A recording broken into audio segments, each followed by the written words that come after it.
So காஸ்பல்னு சொல்கிறோம். சுவிசேஷம் 4 சுவிசேஷ புஸ்தகத்தை சொல்ல நான். சுவிசேஷம் இயேசுவை குறித்த நற்செய்தி.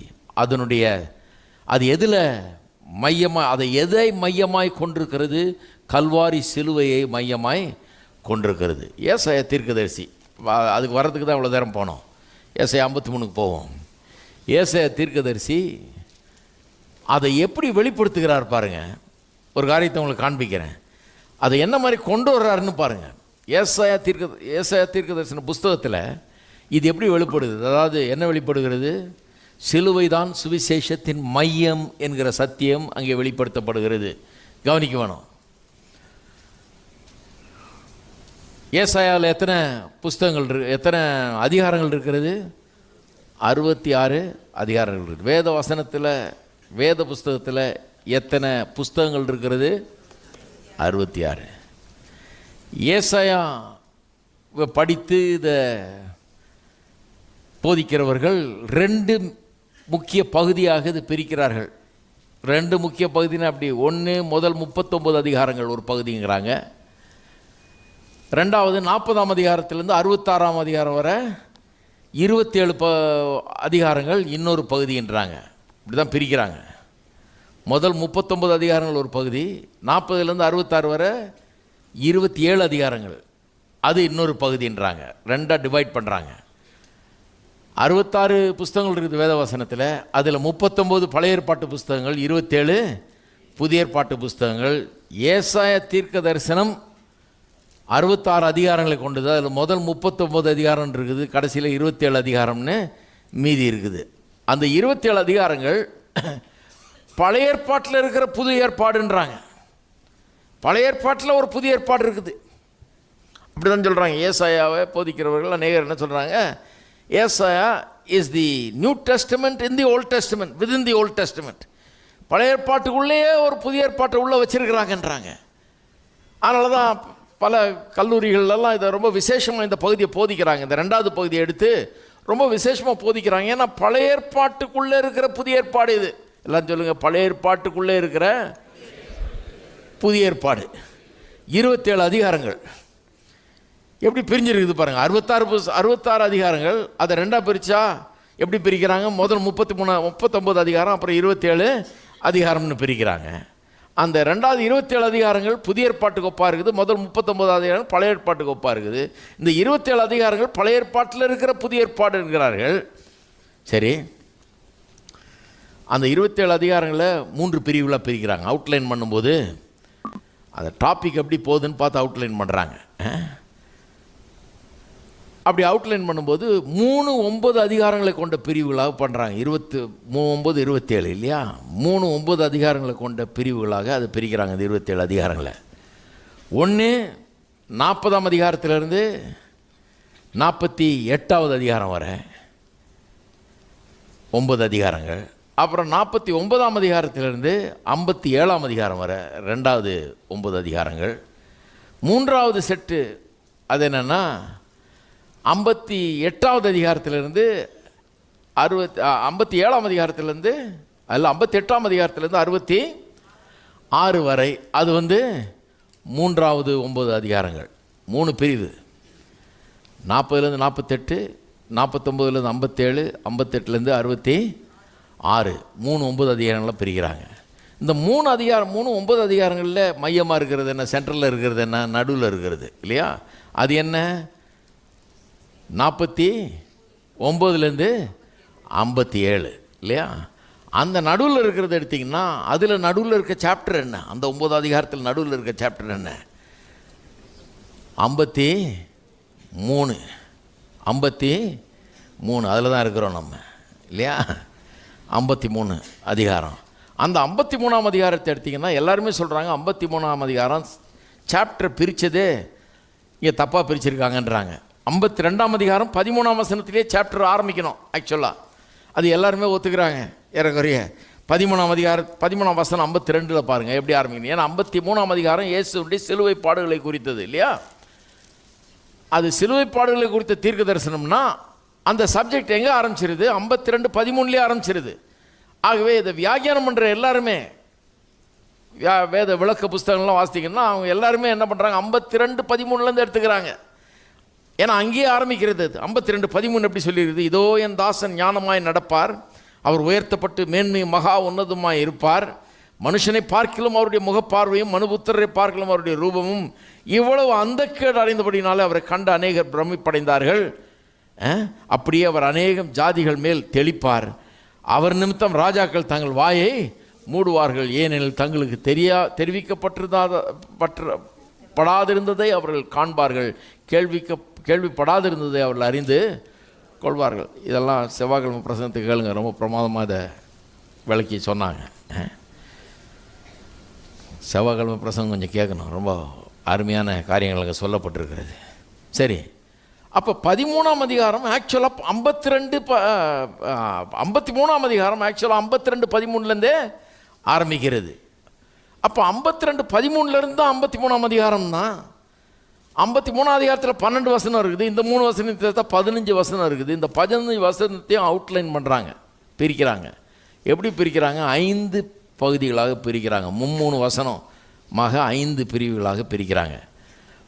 52ஆம் அதிகாரம் 13, 14, 15 முதல் பகுதி, 53ஆம் அதிகாரம் 1, 2, 3 ரெண்டாவது பகுதி, 53ஆம் அதிகாரம் 4, 5, 6 மூணாவது செட்டு, 7, 8, 9 நாலாவது, 10, 11, 12 வசனங்கள் 53ஆம் அதிகாரத்தில் ஐந்தாவது. 5 டிவைட் பண்ணுறாங்க, ஏன்னா அந்த டாபிக் வாரியா. இந்த 5 எடுத்து அதில் மையம் எதுன்னு பார்த்தீங்கன்னா நடுவில் என்ன வருது, 4, 5, 6 வசனங்கள், அதுதான் நடுவில் இருக்குது. அதில் தான் நம்ம இருக்கிறோம். இந்த 4, 5 வசனங்கள் ஏன் நடுவில் இருக்குது, அதுதான் எக்ஸாக்டாக சிலுவையில் என்ன நடந்ததுன்னு அந்த 3 வசனங்கள் ரொம்ப கான்சன்ட்ரேட்டடாக சொல்லுது. அப்போ 27 அதிகாரங்கள் பழைய ஏற்பாட்டில் இருக்கிற புதிய ஏற்பாடாக இருக்குமானால், சுவிசேஷம் நற்செய்தி அங்கே அடங்கி இருக்குமானால், அதனுடைய டெட் சென்ட்ரலில் இருக்கிறது என்ன, 53ஆம் அதிகாரம் 4 முதல் 6 வசனங்கள் டெட் சென்ட்ரலில் இருக்கிறது என்ன, மத்தியில் இருக்கிறது என்ன, கல்வாரி சிலுவை, அங்கே இயேசு பட்ட பாடுகள், அங்கே அவர் அடைந்த மரணம், அவர் பலியிடப்பட்ட அந்த சம்பவம், அதுதான் சென்ட்ரலில் வச்சுருக்கிறாங்க. தெய்வாதீனமாக இப்படி வந்திருக்குன்னு நினைக்கிறேன். எப்படி இப்படி ஒரு காரியத்தை ஏசாயால் நாம் பார்க்க முடியுதுன்னு பார்த்தா ஆச்சரியமாக இருக்குது. சுவிசேஷத்தின் மையம் கல்வாரி சிலுவை. இது எப்படியோ சொல்லலாம், வேத வசனத்திலேருந்து பல விதத்தில் சொல்லலாம். ஆனால் இது அற்புதமான விதத்தில் எங்கேயாவது விளங்குகிறது. சரி, அந்த 53, 4லேருந்து 6 வரைங்கிறது அந்த 27 அதிகாரங்களுடைய சென்டர், மையம், சுவிசேஷத்தினுடைய மையம். சுவிசேஷம் இதை தான் சென்டராக கொண்டிருக்கிறது. நாம் பிரசங்கிக்கிற கிறிஸ்தவ சுவிசேஷம் என்பது இதை மையமாய் கொண்டிருக்கிறது. இங்கே இருந்தால் எல்லாம் போகுது. அப்போ 4, 5, 6 வசனங்களை பார்ப்போம். அந்த 3 வசனங்களை, மெய்யாகவே அவர் நம்முடைய பாடுகளை ஏற்றுக்கொண்டு நம்முடைய துக்கங்களை சுமந்தார். மெய்யாகவே, எல்லாம் சொல்லுங்க மெய்யாகவே. ஏன்னா தெரியும் அவங்களுக்கு, ஆண்டவருக்கு தெரியும் இது பொய், இது உண்மை இல்லைன்னு சொல்கிறதுக்கு 1000 பேர் எழும்புவாங்கன்னு. அதனால தான் இங்கேயே சொல்கிறாரப்பா, அதை நம்பு, இதை விட்டுறாத, த டெட் சென்டர், இதை வச்சு தான் மீதி எல்லாம். இதை பொய்ன்னு ஆக்கிட்டா அப்புறம் வேறு எல்லாமே பொய்ன்னு ஆகிடும். நிறைய இடங்களில் பாருங்கள், பாட்டுகளே மாற்றிட்டாங்க. இன்றைக்கி இயேசுவின் ரத்தத்தை குறித்த பாட்டெல்லாம் மாற்றி அதை வேறு விதமாக மாற்றி எழுதிட்டாங்க. ஏன்னா ரத்தம்லாம் அசிங்கமாக இருக்குது, வேணாம் அதெல்லாம் பாடாத, இயேசுவின் ரத்தம் மாதிரி இதாவது என்னது, இது கோயிலில் வந்து ரத்தம் கத்தன்னு பாடிக்கிட்டு வேணாம், அது மனக்கேடாக இருக்குது. இது நம்ம இப்போ நவநாகரிக உலகத்தில் இருக்கிறோம், ஏர் கண்டிஷன் சபையில் உட்காந்துருக்கிறோம். இங்கே வந்து ரத்தங்கத்தன் பேசவும் கூடாது, பாடவும் கூடாதுன்னு உலகம் முழுக்க நிறைய சபைகளில் இந்த ரத்தத்தை குறித்த உள்ள பாடல்களெல்லாம் மாற்றி எழுதிட்டாங்க. இது வேணாம் நமக்குன்னு. அதனால தான் நல்ல காலம் போட்டார், மெய்யாகவே. எல்லாம் சொல்லுங்கள் மெய்யாகவே, மெய்யாகவே, மெய்யாகவே. ஏன்னா இதை விட்டிங்கன்னா, இதை பொய்ன்னு நினச்சிங்கன்னா, இது வேண்டாம்னு நினச்சிங்கன்னா, நான் சொல்கிறேன் மெய்யாகவே ஒன்றும் கிடைக்காது. இது இல்லை, இதுதான் மையம், இதுதான் சென்டர், இது மேலே இதில் தான் எல்லாமே அடங்கி இருக்குது. இதை எடுத்துட்டிங்கன்னா சுவிசேஷமே பாழா போச்சு, ஒன்றும் இல்லை. அதுக்கப்புறம் நின்று நம்ம பிரசங்கம் பண்ணி பிரயோஜனம் இல்லை. அந்த பிரசங்கத்தினால ஒரு மனுஷனுக்கும் எந்த பயனும் உண்டாகாது. இந்த சுவிசேஷத்தின் மூலமாக ஏதாவது மனுஷனுக்கு வந்து கிடைக்கணும்னா அது கல்வாரி சிலுவை, அங்கே சிந்தப்பட்ட ரத்தம், அங்கே நமக்காக கொடுக்கப்பட்ட ஜீவன், இயேசு கிறிஸ்து பலியானார். அங்கே அந்த செய்தி இல்லாமல் வேற எந்த ஆசீர்வாதத்தையும் மனுஷன் எந்த விதத்திலையும் தலைகீழ நின்னாலும் பெற முடியாது. எல்லாமே இதன் அடிப்படையில் தான் இருக்குது. எல்லாம் மறுபடியும் சொல்லுங்க, மெய்யாகவே. இன்னைக்கு ஒரு 10 தடவை சொல்லிங்க டெய்லி, மெய்யாகவே மெய்யாகவே மெய்யாகவே மெய்யாகவேன்னு சொல்லுங்க. ஏன்னா மெய்யாகவே இது அந்த காலத்திலே தெரிஞ்சிருக்கு பாருங்க ஆண்டவருக்கு. இதுக்குன்னு ஒரு கூட்டம் எழும்பும் இதை பொய்யாக்குறதுக்கு. அதனால் இப்போவே சொல்லி வச்சுருவோம் மெய்யாகவேன்னு. வேற எங்கேயும் இல்லாத இங்கே சொல்லியிருக்காரு மெய்யாகவே. 4ஆம் வசனம் ஆரம்பிக்கும் போது சொல்கிறாரு மெய்யாகவே. மெய்யாகவே என்ன? அவர் எல்லாம் சொல்லுங்க, அவர் அவர் அவரில் தான் எல்லாம் இருக்குது. அவர் அவர் அடிக்கப்பட்டது, அவர் நொறுக்கப்பட்டது, அவர் சிந்தின ரத்தம், அவர் அவர் நம்முடைய பாடுகளை ஏற்றுக்கொண்டு நம்முடைய துக்கங்களை சுமந்தார். பாடுகள் துக்கங்கள் வந்துடுது. சுகத்துக்கு வரும்போது நான் பேச போகிறேன். இதை பாடுகள்ங்கிறத, பாடுகள் துக்கங்கிறது ஒரு எபிரேய வார்த்தையிலேருந்து தான் மொழிபெயர்த்திருக்காங்க. இங்கே 2 வார்த்தைகள், பாடுகளுக்கு ஒரு வார்த்தை, துக்கங்களுக்கு ஒரு வார்த்தை இருக்குது. அந்த வார்த்தைகள் பழைய ஏற்பாட்டில் பல இடங்களில் வருது. ஒரு இடத்துல கூட அவைகளை பாடுகள் என்றோ துக்கங்கள் என்றோ மொழிபெயர்க்கவே இல்லை. இந்த இடத்துல மட்டும் அப்படி மொழிபெயர்த்து சொதப்பி வச்சுட்டாங்க மொழிபெயர்ப்பில். மற்ற எல்லா இடங்கள்லேயும் வியாதிகள், வேதனைகள் அல்லது வலிகள், சிக்னஸஸ் அண்ட் பெயின்ஸ் என்று தான் மொழிபெயர்த்திருக்கிறாங்க. பாடுகள் துக்கங்கள், பாடுகளுக்கு பதிலாக வியாதிகள்னும் துக்கங்களுக்கு பதிலாக வேதனைகள் அல்லது வலிகள் என்று தான் மொழிபெயர்த்திருக்கிறாங்க. அதை நான் அதுதான் கரெக்டான அர்த்தங்கிறத ஆதாரத்தோடு நான் பிறகு காமிக்கிறேன்.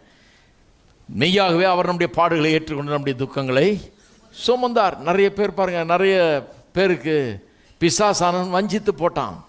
அது அப்படி இல்லையாக்கும், நம்ம வியாதியெல்லாம் ஒன்றும் அவர் சுமக்கலையாக்கும் தான் சொல்லிட்டு அவ்வளோ பெரிய ஆசீர்வாதத்தை ஃபோர்ஃபீட் பண்ண வச்சுட்டான் பாருங்க, விட்டு கொடுத்துற வச்சுட்டான் பிசாசானவன். பரவாயில்ல, அதெல்லாம் ஒன்றும் கல்வாரி சிலுவையில் அதெல்லாம் ஒன்றும் நடக்கலையாக்கும் அப்படின்னு நிறைய பேர் அப்படி போகிறாங்க. நான் சொல்கிறேன், அந்த வியாதின்னு வரும்போது கரெக்டாக நிற்கணும். மெய்யாகவே அவர் தாமே என்னுடைய வியாதிகளையும் என்னுடைய வேதனைகளையும் என்னுடைய வலிகளையும் அவர் சுமந்தார். நாமோ அவர் தேவனால் அடிபட்டு வாதிக்கப்பட்டு சிறுமைப்பட்டவர் என்று எண்ணினோம். சரி, இப்போ பாருங்கள், இப்போ பாவத்தை பற்றி தானே பேசிட்டு வரோம். பாவத்தினுடைய ரெமெடி, நம்முடைய மீறுதல் நிமித்தம் அவர் காயப்பட்டு,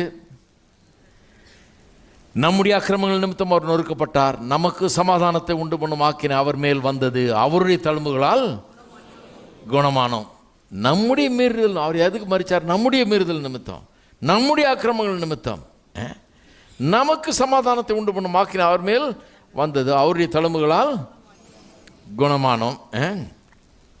அப்புறம் பாருங்க 6ஆம் வசனம், நாம் எல்லாரும் ஆடுகளை போல வழி தப்பி திரிந்து அவன் தன் வழியிலே போனோம். பாருங்கள், இந்த 4லேருந்து 6 தான் சென்டர் ஆஃப் த காஸ்பிள், சுவிசேஷத்தின் மையம். அங்கே கொண்டாந்து 2 காரியத்தை வச்சிட்டார். ஒன்று, பாவம்னா என்னன்ற விளக்கம்.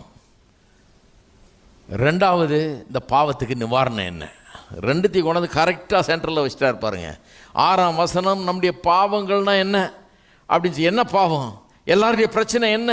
நாம் எல்லாரும், எல்லாம் சொல்லுங்க, நாம் எல்லாரும் ஆடுகளைப் போல வழி தப்பி திரிந்து அவனவன் தன் வழியில போனோம். தான் சொல்றேன், மறுபடியும் சொல்றேன், எல்லாரையும் பாவி பாவின்னு சொல்றாங்க நிறைய பேர். கோபம், தயவு செய்து மன்னிச்சிங்க, வெளியில கேட்குறவங்களுக்கு சொல்றேன். அந்த மாதிரி பாவின்னு சொல்ல, பொல்லாதவங்கன்னு ஒன்றும் சொல்ல. என்ன சொல்கிறோம், பாவினா என்ன, அவன் தன் வழியில் போகிறான், அதுதான் பாவம். அந்த காலத்தில் ஃப்ராங்க் சினாட்ரான்னு ஒரு ஆள் இருந்தார், பெரிய பாடகர், எனக்கு ரொம்ப பிடிக்கும் பாருங்கள், அமெரிக்காவில். அவர் ஒரு பாட்டு பாடினார், I did it my way அப்படின்னு. ஒரு சிங்கிள் ஆல்பம் போட்டார் பாருங்கள், ஒரு தனி ஒரே பாட்டு, அதை ஒரு ரெக்கார்டு ஒன்று போட்டு அதை விற்றாங்க பாருங்கள். 10 லட்சத்துக்கு மேலே விற்றுச்சு அந்த ஒரு பாட்டு. என்னதான் இருக்குது அந்த பாட்டில்? ஒரு இதுவும் கிடையாது. இப்போ அதை கேட்டு பார்த்தீங்கன்னா எனக்கு என்னதான் இருக்குது, இதை போய் வாங்கினான்ல எல்லாம், இதை நம்மளும் ஒரு 100 தடவை போட்டு கேட்டிருப்போம்னு யோசித்தேன் நான். எதுக்கு கேட்டோம்? இதில் என்ன இருக்குது? அப்புறம் தான் கண்டுபிடிச்சேன், அதில் ஒரு விஷயம் இருக்குது. I did it my way. எல்லாருக்கும் அது ஏன் பிடிக்குது? 10 லட்சம் பேருக்கு மேலே அதை வாங்கினாங்கன்னா, இந்த உலகத்தில் இருக்க எல்லாருமே I did it my way, அவன் தன் வழியில் போனவனாச்சே. அதனால தான் அந்த பாட்டுக்கு அவ்வளோ பெரிய மவுசு. ஏன்னா பாவிகளுடைய பாட்டு அது. அவன் தன் வழியில் போகிறான் பாருங்க, அவன் பாட்டு அது. அது அவனுக்கு அந்த ஃபிலாசபி ரொம்ப பிடிக்குது, அந்த தத்துவம் பிடிக்குது. என் வழி, நீ ஒன்றும் சொல்லாது எனக்கு, என் வழி தனி வழி, நான் என் வழியில் போவேனாக்கும். அவன்கிட்ட போய் சொல்லி பாருங்க, கடவுள் எப்படி சொல்கிறாரு, கரெக்டாரு. கடவுளாவது இதாவது நான் சம்பாதிக்கிறேன், என் காசு, நான் என்ன வேணா பண்ணுவேன், நான் நினச்சது பண்ணுவேன். நான் பைபிள் எப்படி பைபிளாவது இதாவது அதெல்லாம் சொல்லாத எனக்கு, நான் அதெல்லாம் நம்பலை. அப்புறம் எதை தான் நம்புவேன்? நான் என்ன நம்புகிறேன்? என் வழி. அதுதான் பாவம். பாவம்ங்கிறது என்ன? அதுதான் கடவுள் இல்லாதது போல, கடவுளுக்கு எந்த மரியாதையும் கொடுக்காம உங்கள் உயிர் மூச்சுன்னா நீங்கள் உண்டு பண்ணதா? நீங்கள் உங்களுக்கே கொடுத்துக்கிட்டதா? உங்கள் உயிர் மூச்சு எங்கேருந்து வந்தது? ஜீவனை கொடுத்தது யார்? இப்படி அற்புதமான ஒரு படைப்பை உண்டாக்குனது யார்? கடவுள். அந்த கடவுளுக்கு மகிமையை செலுத்தாம, அவருக்கு வாழ்க்கையில் இடம் கொடுக்காம அவன் தன் வழியில் போகிறான் பாருங்க, அதுதான் பாவம். எங்கே கொண்டாந்து அந்த இன்ஃபர்மேஷனை வச்சுட்டாங்க பாருங்க, சுவிசேஷத்தினுடைய மையத்தில் கொண்டாந்து வச்சுட்டாங்க. அவன் தன் வழியிலே போனான். போனோமா இல்லையா? போனோம். அது என்ன அழகாக சொல்லியிருப்பாரு, நாம் எல்லாரும் ஆடுகளைப் போல வழி தப்பி திரியறதுக்கும் ஒரு இடம் நல்லா தெரியுது பாருங்க, உடனே டக்குன்னு புரிஞ்சிருச்சு. திரியறதுன்னா என்னன்னு எல்லாருக்கும் புரியும். பாவி எப்படி இருக்கிறான், அவனுடைய கேரக்டர் எப்படி இருக்குன்னா, திரியிறவன்னா வாழ்க்கையில் நோக்கம் இல்லாமல் அலையிறவன். அங்கேயும் இங்கேயும் போகிறான், என்னத்தையோ பண்ணுறான், நோக்கமே கிடையாது. நான் கூட கொஞ்ச நாள் திரிஞ்சு பார்த்தேன் அந்த காலத்தில், எனக்கு ஞாபகம் இருக்குது. அங்கங்கே திரிஞ்சிக்கிட்டு இருப்போம், எங்கேயா போய் ஒரு இடத்துல நின்றுக்கிட்டு 2 மணி நேரம் அப்படின்ற ரோட்டில் நின்று அப்படியே பேசிகிட்டு இருப்போம். என்ன தான் பேசணுமோ, ஒரு அதுக்கும் லாயக்கு இல்லாத பேச்சு அது. 2 மணி நேரம் வேஸ்ட்டு. உட்காந்து வீட்டில் படித்தாது இருக்கலாம், நல்லா வேறு ஏதாவது உருப்படியாக ஏதாவது செஞ்சுருக்கலாம். ஆனால் எங்களுக்கு என்ன பண்ணுறதுன்னே தெரியல. ஏன்னா ரட்சிப்பு இல்லை, ஆண்டவர் தெரியல, நோக்கம் இல்லை, ஒரு பெரிய திட்டம் இல்லை, ஒன்றும் கிடையாது, ஒரு டைரக்ஷன் இல்லை. டெஃபினட்டாக அப்படி தான் போகணும், இப்படி தான் இருக்கணும் அப்படின்றதெல்லாம் கிடையாது. ஏன்னா எதுக்கு பிறந்தோன்னு விளங்கலை, என்னத்துக்கு இருக்கிறோன்னு விளங்கலை, எதுக்கு என்ன வச்சுருக்கார் ஆண்டவர் நமக்குள்ளே, நம்ம என்ன பண்ணணுன்றது ஒன்றும் விளங்கலை பாருங்கள். அதனால் அப்படியே திரியிறது. இந்த திரியறதுக்கு ஒரு கும்பல் இருக்குது கூட. இங்கே போய் அவனை பிக்கப் பண்ணிக்கிறது, அங்கே போய் இவனை பிக்கப் பண்ணிக்கிறது, செல்ஃபோன் இல்லாமலே அவ்வளோ நடக்கும். நாங்கள் இந்த ஆவியால் நடத்தப்படுறவங்களோட ரொம்ப பெரிய எக்ஸ்பர்ட்டு. கரெக்டாக ஒரு ஆள் எங்கே இருப்பான்னு தெரியும், அவன் அங்கே இருப்பான்டா, வாடா அங்கே போகலாம். கரெக்டாக போனால் அவன் அங்கே இருப்பான். செல்ஃபோன்லாம் தேவையில்லை, மெசேஜ் எல்லாம் ஒன்றும் தேவையில்லை, அதெல்லாம் இல்லாமலே நாங்கள் வாழ்ந்துருக்கிறோம் சூப்பராக. கரெக்டாக போவோம், எங்கே ஆளை பிடிக்கணும் கரெக்டாக போய் தெரிஞ்சு ஊரெல்லாம் என்ன நடக்குதுன்னு தெரியும். அங்கே போனால் என்ன இருக்கும், இங்கே போனால் என்ன இருக்கும், அதெல்லாம் தெரியும். வேண்டாம் அதெல்லாம் தெரியும், வேண்டியது ஒன்றுமே தெரியாது. நான் சொல்லுவேன், திரியறது தான் பாவம், திரியறது தான் பாவியினுடைய வாழ்க்கை. மனம் போன போக்கில் திரியிறது, ஒன்றுமே ஒரு நோக்கம் கிடையாது, திட்டம் கிடையாது, ஒரு டெஃபினட் டைரக்ஷன் கிடையாது, ஒன்றும் கிடையாது பாருங்க. எனக்கு ஞாபகம் இருக்கு, அப்போ யாராவது கேட்பாங்க, என்ன தம்பி இங்கே சும்மாங்க, என்ன சொல்கிறது. அங்கே பார்த்து யாரோ ஒரு பாஸ்டர் வருவார், என்ன தம்பி சாம் தம்பி இங்கே இருக்குங்க, சும்மா பாஸ்டர், சும்மாவா, அவரும் சும்மாவான்ட்டு போயிட்டே இருப்பார். அவரும் திரியறவங்க இருந்தால் சொல்கிறேன் நான், அது வாழ்க்கையே கிடையாது.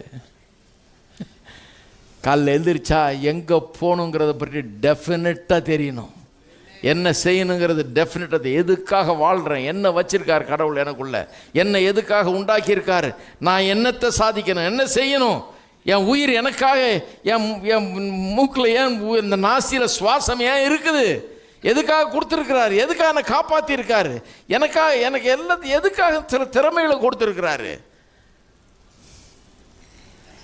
சில ஆதாரங்களை கொடுத்திருக்கிறார் கையில். எதுக்காக? ஏதோ ஒன்றுக்காக என்னை நியமித்திருக்கிறார், அழைத்திருக்கிறார். அப்போ ரட்சிப்புனா என்ன? ரட்சிக்கப்பட்டோன்னு பாருங்கள், கடவுளோடு ஒரு இணைப்பு ஏற்படுறது. அப்புறம் திரிய முடியாது.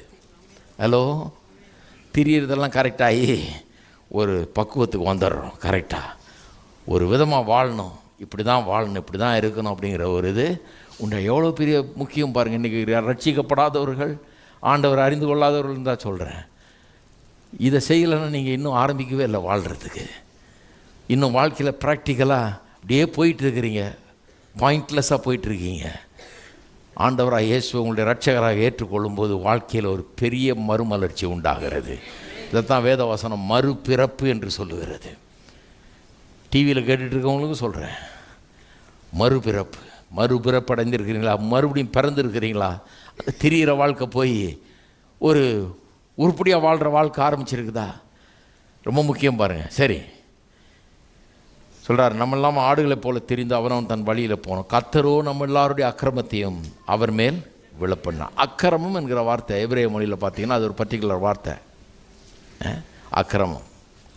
இந்த அக்கிரமன்ற வார்த்தை ரொம்ப முக்கியம். இங்கிலீஷில் இனிக்விட்டின்னு வருது, அதுக்கு இன்னொரு வார்த்தை ரிபல்லியன். இயேசு எதை சுமந்தார் கல்வாரி சிலுவையில்ங்கிறது இந்த வார்த்தை நமக்கு காட்டுகிறது. இந்த வார்த்தையின் அர்த்தம் நம்ம நினைக்கிறது போல் இல்லை. நம்ம அக்கிரமம்னா பாவம், நம்முடைய பாவத்தை சுமந்தார்னு சொல்கிறோம். அந்த வார்த்தை எபிரேய மொழியில் வர்ற அந்த வார்த்தை இங்கே மொழிபெயர்த்திருக்கிறாங்க. அந்த வார்த்தையின் அர்த்தம் என்னன்னு சொல்கிறாங்க பாருங்கள். அர்த்தம் என்னவா? பாவத்தை மட்டும் இல்லை, நம்முடைய அக்கிரமத்தை மட்டும் இல்லை, நாம் செஞ்ச அந்த குற்றத்தை மட்டும் இல்லை, அதன் தண்டனையும் அதனால் ஏற்படும் விளைவுகளையும் கூட அவர் சுமந்தார். அதையெல்லாம் அவர் மேல் விழப்பண்ணினார். நம்முடைய அக்கிரமத்தை அவர் மேல் விழப்பண்ணினார். நம்ம எல்லாருடைய அக்கிரமத்தை அவர் மேல் விழப்பண்ணினார் என்பது என்ன சொல்லுது? வெறும் நம்முடைய பாவத்தை அல்ல, நம்முடைய பாவத்தின் தண்டனையும் அதன் மூலமாக ஏற்படுகிற அத்தனை பொல்லாத விளைவுகளையும் அவர் மீது விழப்பண்ணினார். இதுக்கு நிறைய வசனங்கள் கொடுக்கலாம், ஏன்னா பழைய ஏற்பாட்டில் நிறைய இடங்களில் அந்த வார்த்தை வருது. ஒரே ஒரு வசனம் கொடுக்குறேன் பாருங்கள். 4ஆம் அதிகாரம் ஆதியாகமம் 4ஆம் அதிகாரம் 13ஆம் வசனம். ஆதியாகமம் 4:13. அப்பொழுது காயின் கர்த்தரை நோக்கி, தம்பியை கொலை பண்ணிடுறான் இல்லையா, ஆபேலை கொலை பண்ணிடுறான். கொலை பண்ண பிறகு கர்த்தர் அங்கே வந்து, நீ என்ன செய்தா? உன்னுடைய ரத்தம், உன்னுடைய சகோதரன் ரத்தம் பூமியிலிருந்து என்னை நோக்கி கூப்பிடுகிறதுன்றாரு. இப்பொழுது உன் சகோதரனுடைய ரத்தத்தை உன் கையில் வாங்கி கொள்ள தன் வாயை திறந்து இந்த பூமியில் நீ சபிக்கப்பட்டிருப்பாய். நீ நிலத்தை பயிரிடும்போது அது உன் பலனை இனி உனக்கு கூடாது. நீ பூமியில் நிலையற்று அலைகிறவனாய் இருப்பாய் என்றார். 10, 11, 12 வாஸ்தேன். இப்போ அப்போ அவன் செஞ்ச குற்றம் வந்து கொலை இல்லையா? அந்த குற்றம் கொலையில் முடிஞ்சது. அந்த குற்றம் கொலை. அந்த கொலை நிமித்தமாக இப்போ தண்டனை. அந்த தண்டனை என்ன? சபிக்கப்பட்டிருப்பாய், நிலத்தை பயிரிடும்போது அது உனக்கு பலனை நீ கொடாது. இவன் வந்து விவசாயி பாருங்க, இவன் ஒரு விவசாயி. அதனால தான் காய்கறி அந்த நிலத்தில் விளைஞ்சதெல்லாம் கொண்டாந்தான் கர்த்தருக்கு பலியா, கர்த்தருக்கு காணிக்கையா. விவசாயம் தான் வேண்டிய தொழிலே கெட்டு போச்சு. இப்போ தொழிலில் இனிமேல் கஷ்டப்பட வேண்டியது தான், அதில் பலன் எதுவும் இருக்காது. இது பேசணுன்னா பெரிய சப்ஜெக்ட் இது, இதெல்லாம் நிறைய நான் பேசியிருக்கேன். தொழிலில் அந்த பாவம் என்கிறது தொழிலை எப்படி பாதிக்குது பாருங்கள். இதுக்கு என்ன கனெக்ஷன்லாம் நீங்கள் இருக்குது கனெக்ஷனு. பாவம் செஞ்ச பாவம் என்ன பண்ணிடுச்சு? தொழிலை வந்து பாதிக்குது, தொழில் மேலே கை வச்சிருச்சு. சபிக்கப்பட்டிருப்பாய், பூமி நீ நிலத்தில் பயிரிடும்போது அது தன் பலனை இனி உனக்கு கொடாது. எப்படி இருக்கும் பாருங்கள். நாளெல்லாம் போய் வேலை செஞ்சு உழுது பயிரிட்டு தண்ணீர் பாய்ச்சி எல்லாம் பண்ணால் கடைசியில் ஒன்றும் வரலன்னா எப்படி இருக்கும்? உழைச்சி டெய்லி காலைல வேலைக்கு போய் ரத்த வேர்வை சிந்தி உழைச்சி கடைசியில் சாயந்தரம் ஒன்றும் கிடைக்கலன்னா, மாதமெல்லாம் உழைச்சி சாப்பாட்டுக்கே அது பத்தில் வயிறே நரம்புலன்னா எப்படி இருக்கும் பாருங்கள். தரித்திரம். கையிட்டு செய்கிற காரியங்களில் சாபம் உண்டாயிடுச்சு. இனி உனக்கு கொடாது, பலனை இனி உனக்கு கொடாது. நீ பூமியில் நிலையற்று அலைகிறவனாய் இருப்பாய், திரிகிறவனாய் இல்லை தான். பாவியினுடைய நிலைமை. அலைகிறவனாய் இருப்பாய், நிலையற்ற ஒரு நிலை, அன்ஸ்டேபிள், ஒரு இடமா இருக்க முடியாது, அங்கேயும் எங்கேயும் அலைஞ்சிக்கிட்டே இருக்க வேண்டியதுதான் அப்படின்றாரு. இதுதான் விளைவுகள் இல்லைங்களா, தண்டனை விளைவுகள்னு சொல்லலாங்க. இந்த பாவத்துக்கான செஞ்ச பாவத்துக்கான தண்டனையும் விளைவுகளும். இப்போ 13ஆம் வசனம் பாருங்கள். அப்பொழுது காயின் கர்த்தரை நோக்கி, எனக்கு இட்ட தண்டனை என்னால் சகிக்க முடியாது. இந்த தண்டனைன்ற வார்த்தை இங்கிலீஷில் பனிஷ்மெண்ட்னு வருது.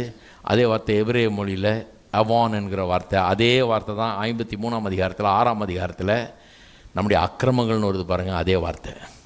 அது அங்கே அக்கிரமம்னு மொழிபெயர்த்திருக்கிறாங்க, இங்கே தண்டனைன்னு மொழிபெயர்த்திருக்கிறாங்க. ஏன்னா அக்கிரமம்னு சொல்லும்போது அதில் தண்டனையும் அடங்கி இருக்கிறது. அக்கிரமங்களெல்லாம் அவர் மீது விழப்பண்ணினார்னு சொல்லும்போது வெறும் அக்கிரமத்தை மட்டும் இல்லை, இவன் செஞ்ச கொலைன்னா அப்போ வெறும் கொலையை தான் அவன் மேலே வைக்க முடியும், இயேசுவின் மேலே வைக்க முடியும். அப்படி இல்லை, கொலையை மட்டும் இல்லை, அதன் மூலமாக வந்த விளைவுகள். அப்போ இவன் கொலை செஞ்சான், இவனுடைய கொலையை கொண்டு போய் இயேசுவின் பேரில் வச்சு அவர் சாகும்போது அது மேலே சுமத்தினது மட்டும் கிடையாது, நிலத்தை பயிரிடும்போது அது பலனை நீ உனக்கு கொடுக்காது அப்படிங்கிற அந்த விளைவு இருக்குது பாருங்கள், அதுவும் இயேசு சுமந்தார். தரித்திரத்தையும் இயேசு சுமந்தார். அது மட்டும் இல்லை, பூமியில் நிலையற்று அலைகிறவனாய் இருப்பான்றதும் ஒரு தண்டனை, இந்த பாவத்தின் விளைவு, அதையும் இயேசு சுமந்தார். அப்படி தான் சொல்லியிருக்குது.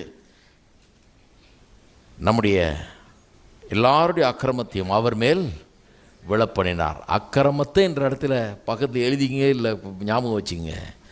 அக்கிரமத்தை மட்டும் இல்லை, அதன் மூலமாக ஏற்பட்ட தண்டனை விளைவுகள், பயங்கரமான கொடூர விளைவுகள்.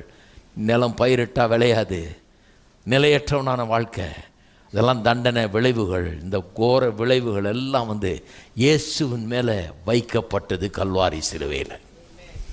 இருக்கீங்களா? இதெல்லாம் இயேசுவின் பேரில் வைக்கப்பட்டது. அப்போ இயேசுவின் பேரில் இதெல்லாம் வைக்கப்பட்டதுன்னா திருப்பி 53ஆம் அதிகாரத்துக்கு வாங்க, ஏசாயா 53ஆம் அதிகாரத்துக்கு.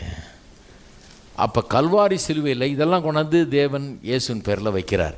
எது? நம்முடைய அக்கிரமத்தை எல்லாம், அதன் விளைவுகள் எல்லாம், அதன் தண்டனை எல்லாம் சேர்த்து அவர் மேலே வைக்கிறார். வெறும் அதுதான் ஒன் வே ஸ்ட்ரீட்டாக இது அவர் வைக்க வைக்க இவர் சுமந்துக்கிட்டு இருக்கிறார் அப்படியா? கிடையாது. 4ஆம் வசனத்திலேருந்து பாருங்கள், அவர் நம்முடைய பாவங்களை ஏற்றுக்கொண்டு நம்முடைய துக்கங்களை சுமந்தார், நாம் அவர் தேவனால் அடிபட்டு வாதிக்கப்பட்டு சிறுமைப்பட்டவர் என்று எண்ணினோம், நம்முடைய மீறுதல் நிமித்தம் அவர் காயப்பட்டு. இதெல்லாம் பாருங்கள், ஒன் வே மாதிரி தெரியுது. தேவன் எல்லாத்தையும் அவர் மேலே சுமத்துறாரு. அவர் அடிக்கப்பட்டார், காயப்பட்டார், நொறுக்கப்பட்டார், நம்முடைய மீறுதல் இதனால தான் காயம் அப்படின்னு தெரியுது. நம்முடைய அக்கிரம நிமித்தம் அவர் நொறுக்கப்பட்டார். இப்போ பாருங்கள், இது ஒன் வே ஸ்ட்ரீட் இல்லை, இது 2 வே ஸ்ட்ரீட்டு. எல்லாத்தையும் கொண்டு போய் அவர் மேலே வச்சது மட்டும் இல்லை, இப்போ பாருங்கள், நமக்கு சமாதானத்தை உண்டு பண்ணும் ஆக்கினை அவர் மேல் வந்தது. எல்லாத்தையும் கொண்டு போய் அவர் மேலே வச்சார். அக்கிரமத்தை வச்சார், விளைவுகளை வச்சார், அதன் கொடூர பலன்களை வச்சார், எல்லாத்தையும் வச்சார் இயேசுவின் பேரில். அதோடு முடியல, இது 2 வே. இது இவர் வைக்க நம்ம மேலே இருந்ததெல்லாம் தூக்கி அவர் மேலே வச்சார், அவர் மேலே இருந்ததெல்லாம் தூக்கி, நல்ல காரியங்களெல்லாம் தூக்கி என் மேலே வச்சார். நம்ம ஒரு பாட்டு பாடுறோம் இல்லையா, எந்த அனைத்து தீமையும் உம்மேல் வந்ததால் உந்தன் அனைத்து நன்மையும் என் மேல் வந்ததே. என்ன பெரிய அன்பு, எவ்வளோ பெரிய கிருபை பாருங்க.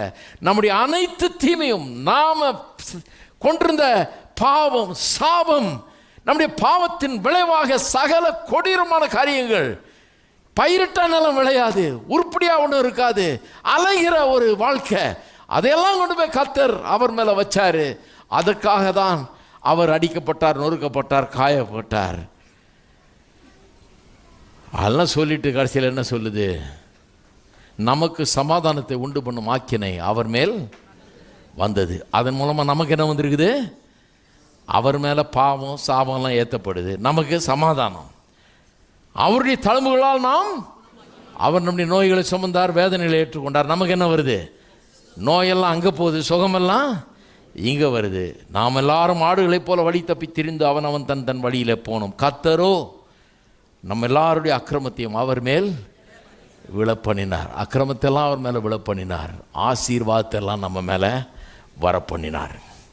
அப்போ அன்றைக்கு அங்கு கல்வாரி சிலுவையில் நடந்தது தேவனுடைய ஆசீர்வாதத்துக்கெல்லாம் ஒரு திறவுகோலை நமக்கு கொடுத்து விட்டது. என்னைக்கு நம்ம மேலே இருக்கிற அத்தனை பாவத்தையும் சாபத்தையும் அதன் விளைவுகளையும் தூக்கி அவர் மேலே வச்சாரோ, அன்னைக்கே அங்கேருந்து சில காரியங்கள் நமக்கு வர ஆரம்பிச்சிருச்சு. அதை எப்படி சொல்லலாம்? அவர் தண்டிக்கப்பட்டார், he was punished so that I may be forgiven. நான் மன்னிக்கப்படும்படியாக அவர் தண்டிக்கப்பட்டார். அவர் காயப்பட்டார். எதுக்கு? நான் சுகமாகும்படியாக, நான் சரீரத்தில் குணமாகும்படியாக அவர் அங்கே காயப்பட்டார். இன்னும் சொல்லலாம், அவர் பாவமானார். அவர் பாவம் அறியாத அவர் பாவமானார். ஏன்? நீதி என்னன்னு அறியாத நான் நீதிமானாக மாறும்படியாக, தேவன் முன்பாக நீதிமானாக நிற்கும்படியாக அவர் பாவமானார். அவர் என்னுடைய மரணத்தை எடுத்துக்கொண்டார். பாவத்தின் சம்பளம் மரணம். நான் செத்திருக்கணும். என்னுடைய மரணத்தை அவர் எடுத்துக்கொண்டார். ஏன்? அவருடைய ஜீவனை பெறுவதற்காக. அந்த ரத்தம் அங்கே ஊற்றப்பட்ட போது அந்த ஜீவன் எனக்கு வரும்படியாக ஊற்றப்பட்டது. அதனால தான் இயேசு சொன்னார், என்னுடைய ரத்தத்திலே பானம் பண்ணுகிறவன், பண்ணாதவனுக்கு என்னத்தில் எதுவும் இல்லைன்னாரு. அதனால தான் அதை கொடுக்கும்போது, அந்த கப்பை கொடுக்கும்போது சொல்கிறாங்க, இது உங்களுக்காக சிந்தப்பட்ட இயேசுடைய ரத்தம். அதைத்தான் குடிக்கிறோம். ரத்தத்தை குடிக்கலாம், அந்த ரசத்தை தான் குடிக்கிறோம். ஆனால் உண்மையிலேயே எதை நாம் பருகி இருக்கிறோம்? அவருடைய ஜீவனை. அந்த ரத்தத்தில் ஓடுகிற அந்த ஜீவனை நாம் பருகி இருக்கிறோம். அவர் மரணமானார் நமக்கு ஜீவன் உண்டாகும்படியாக. அவர் சாபமானார் நாம் ஆசீர்வாதத்தை அடையும்படியாக. இதெல்லாம் சொல்ல போகிறோம் பாருங்க, காண்பிக்க போகிறேன். அவர் தரித்திரரானார். நம்முடைய கர்த்தராகிய இயேசுவின் கிருபை அறிந்திருக்கிறீர்களே, அவர் ஐஸ்வர்யமுள்ளவராயிருந்தும் நம் நிமித்தம் அவர் தரித்திரரானாரே, நாம் ஐஸ்வர்யவான்களாகும்படி தரித்திரரானாரே என்கிறது. நம்முடைய தரித்திரத்தை சுமந்தார் நாம் ஆசீர்வாதமாகும்படியாக, அல்லது தேவனுடைய ஏராளம் தாராளம் என்ற நல்ல ஆசீர்வாதங்கள் அனுபவிக்கும்படியாக. நம்முடைய அவமானத்தை சுமந்தார் நமக்கு மகிமையை கொடுக்கும்படியாக. என்னுடைய ரிஜெக்ஷனை சுமந்தார். நான் ஏற்றுக்கொள்ளப்படாதவன், தேவனுடைய பார்வையிலே தள்ளப்பட்டவன், பாவி என்று நிராகரிக்கப்பட்டவன். என்னுடைய ரிஜெக்ஷனை அவர் ஏற்றுக்கொண்டார். கல்வாரி சிலுவையில் திரும்பும்போது தேவன் கூட அவர் முகத்தை நோக்கி பார்க்க முடியலையாம். ஏன்னா பாவமெல்லாம் அவர் மேலே இருந்தது. அன்னைக்கு முகத்தை திருப்பி கொண்டார் தேவன். ஏன்? இன்னைக்கு என்றென்றைக்கும் அவருடைய முகத்தை என் மேலே என்னிடத்திலிருந்து திருப்பாமல் இருக்கும்படியாக. அவர் முகத்தை பிரகாசிப்பிக்க பண்ணுகிறார். நம்ம மேலே பிரகாசிப்பிக்க பண்ணும்படியாக அவர் திருப்பி கொண்டார். அன்றைக்கு எவ்வளவு நன்மைகள் பாருங்கள். எத்தனை பேர் இருக்கிறீங்க? இப்போ நான் சொல்லுகிறேன், இதையெல்லாம் நல்லா சத்தம் போட்டு சொல்லணும். நம்ம எல்லாரும் சொல்லுவோம், பார்ப்போம். அவர் தண்டிக்கப்பட்டார் நான் மன்னிக்கப்படும்படியாக, அவர் காயப்பட்டார் நான் சுகமாகும்படியாக, அவர் பாவமானார் நான் நீதிமானாகும்படியாக, அவர் மரித்தார் நான் ஜீவனை பெற்றுக்கொள்ளும்படியாக, அவர் சாபமானார் நான் ஆசீர்வாதத்தை அடையும்படியாக, அவர் தரித்திரரானார் நான் ஐஸ்வர்யனாகும்படியாக, அவர் அவமானத்தை ஏற்றுக்கொண்டார் எனக்கு மகிமையை கொடுத்தார், அவர் தள்ளப்பட்டவரானார் நான் தேவனால் ஏற்றுக்கொள்ளப்பட்டவனாக மாறியிருக்கிறேன். ஹல்லேலூயா.